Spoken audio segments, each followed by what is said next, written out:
அப்போ நிறைய பேர் வாசிப்பாங்க. அப்போ வேறு பொழுதுபோக்கு கிடையாது, புக்கு தான் உங்களுக்கு பிரதானம், அதனால வந்து வாங்குவாங்க. இப்போ அது நல்ல மாறிட்டு, டிவி வரும்போது கொஞ்சம் மாறிச்சு, அதுக்கப்புறம் செல்ஃபோன் வரும்போது கொஞ்சம் மாறிடுது, இப்போ இன்டர்நெட்டு அந்த பல விஷயங்கள் வரும்போது ரொம்ப மாறிடுது. என் பேர் அசோகன், கடைக்கு பேர் கிருஷ்ணா புக் ஸ்டால். அப்பாவுக்கு நேம்ல இருக்குது. நாங்கள் 50 வருஷத்துக்கு மேலே இந்த கடை நடக்குது. Manimedai tower junction. இங்கே இந்த கடை இவ்வளோ தூரம் விஸ்தாரணம் ஆகிற காரணமே அப்பா தான். ஏன்னா அப்பா நல்லா படிப்பாங்க, எல்லா புக்கும் படிப்பாங்க.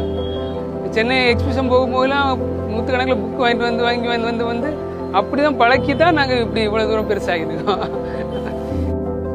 பாலகுமார் வந்திருக்காரு, வலம்புரி ஜான் வந்திருக்காரு, தென்கட்சி சுவாமிநாதன் வந்திருக்காரு. எல்லாருமே அவங்கள படித்தா எழுத முடியும். இப்போ ஜெயமோகன் சார் வருவார், அவர் காமிக்ஸ் தான் விரும்பி படிப்பார். ஆனால் அவர் எழுதியிருக்க எல்லாமே பெரிய பெரிய புக்குகள் எழுதி